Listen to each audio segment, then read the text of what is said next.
Welcome to Building a Better Vocabulary. It's difficult to overstate the power of words. A rich vocabulary is one of the greatest tools that we can give students. Having a good vocabulary is indicative of high levels of reading achievement. We have 4 types of vocabulary: listening, speaking, reading, and writing. Our largest vocabulary tends to be our listening because we hear words on the radio, TV, movies, conversations, lectures, etc. Our reading vocabulary is the second largest, particularly if we read a lot of materials, books, magazines, newspapers, online information, etc. The 2 limited vocabularies tend to be our speaking and our writing, mostly because people are afraid they might be mispronouncing new words or using them incorrectly. What we would like to do is try to increase those 2 vocabularies particularly.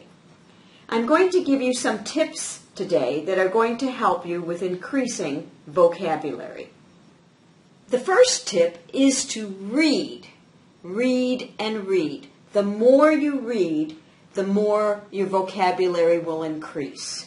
Very important. Besides reading, our second tip would be to improve your context skills.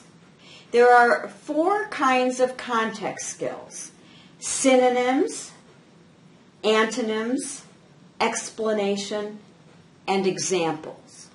I'm going to try to show you some different practice exercises to explain what each one of those context skills are. The first one, synonym. A synonym will be a word that means the same thing as the word in question.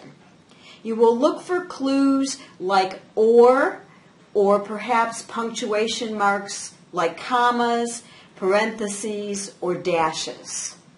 Here's an example. Night is the time when many animals forage or search for food. You see the context clue there, or, that follows the word forage. That means that word that is after or will be a synonym for the word forage. So the answer would be search for food. Our next context clue is antonym. An antonym means there is a word somewhere in the passage that means the opposite of the word in question. What you will look for is words like however, but, words like that. Okay, so for example, my sister loathes broccoli, but she loves spinach. If you didn't know what the word loathes meant, you could see that the word but tells you there is an opposite word or group of words that follows the word after but. There you can see that she loves spinach, therefore she loathes broccoli, that's the opposite. So loathes means she dislikes intensely. The third context clue is explanation. In an explanation, there will be enough words in the passage to help you figure out what the word you don't know is. Here's the example. The waiter was so brusque that we left only a small tip. He was impolite and impatient and seemed annoyed whenever we asked for something. So the answer would be acting or speaking in a rude, abrupt manner. You can see the rest of the explanation. He was impolite and impatient and seemed annoyed whenever we asked for something would be enough clues to figure out what the word brusque means. Our last context clue is example. In an example, you will see that the author will use something like such as, for example, for instance, to let you know that they are giving examples. When you look at the examples, that should give you enough clues to figure out what the word in question is. The store specializes in cutlery, such as forks and knives, that has unique designs. Forks and knives are examples of cutlery. So what would cutlery be? Silverware, eating utensils. The third tip is to make up as many associations and connections as possible. For example, if you have the word gargantuan, you can see that it is very similar to the word gigantic. So you are thinking of something that is very large. You could imagine something like Godzilla or the circus fat lady, the pimple on your nose. Create pictures of the word meaning that involve strong emotions. Think the gargantuan creature was going to rip me apart and then eat me. The weirder the image, the better your memory of the word will be. Tip 4. Use memory tricks, which we call mnemonics. An example of mnemonics, if you were trying to remember psychiatric assessment, you might make a phrase like always send mail through the post office. There you're taking the first letter of each word so that you could remember asmatpo, and you would remember that each letter stands for the words that you're trying to remember.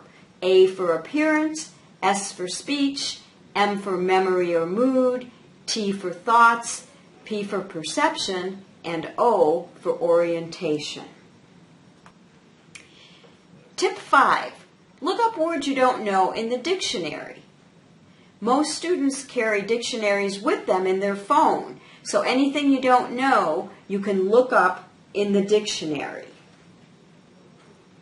Tip 6.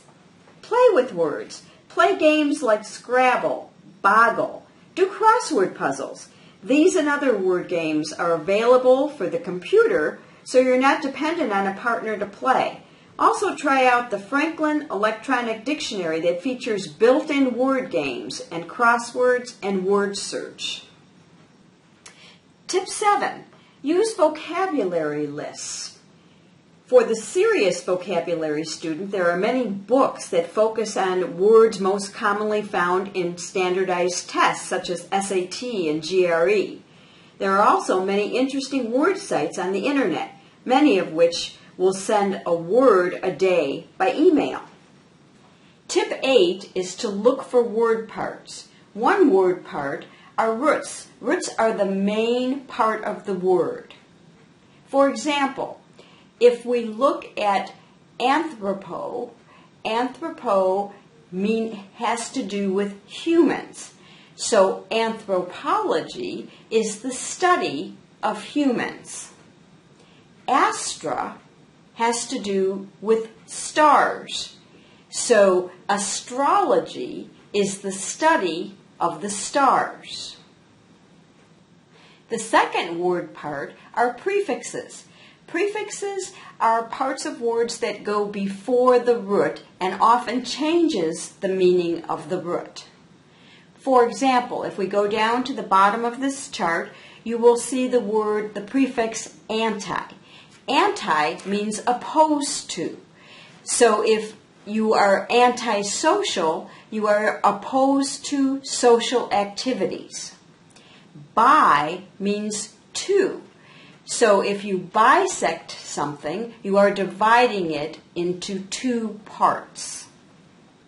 The last word part are suffixes, which go at the end of the root. And they sometimes change the meaning, and they often change the part of speech. Let's look at the examples. If we look further down on our chart, we will see the suffix "-ac". "-ac" means pertaining to. So the example of the word cardiac means you're pertaining to the heart. The other word, if we look down further in the chart, we will see "n". "N" means cause to be or become. The word dark becomes darken, or something that becomes dark when you add the suffix en. Tip 9 is to quiz yourself.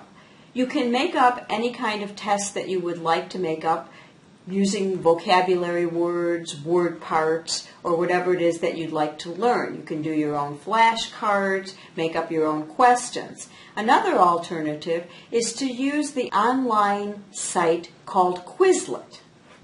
Quizlet is a free online site that allows you to create study sets and practice activities to assist in learning. For example, if you would like to learn some common roots, you could create a study set of the common roots that you're interested in learning.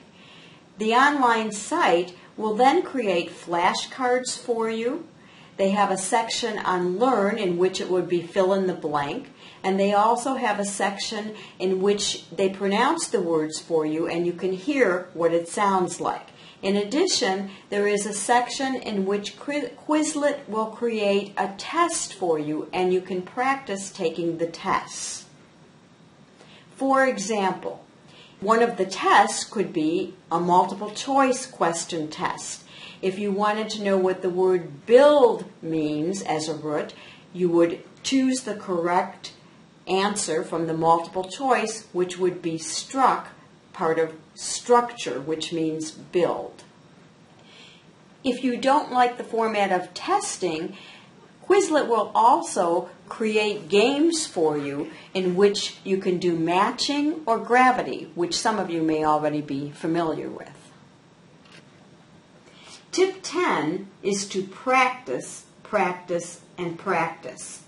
If you learn new words, you learn them through repetition and using them. So it is important to continue to use them in your speaking and in your writing so that they will become your words. Remember, if you don't use them, you will lose them. Tip 11 is get excited about words. Come to appreciate the sometimes subtle differences between them. Do you know the difference between denotation and connotation? Denotation is the dictionary meaning. Connotation is the emotional feelings attached to a word. For example, what is the difference between the word fat and overweight? One word is more appealing. The other one has more of a negative emotional attachment to it. When you are writing, you always want to be more specific in the word choice that you have. What kind of a response do you want to evoke from your readers? Learning to get the difference between words that have an emotional attachment and words that are more neutral is a big part of vocabulary. Our final tip today is tip 12. Come visit the Learning Commons for individual coaching. Our coaches are equipped to help all of us with learning new words and building a better vocabulary. We hope to see you there.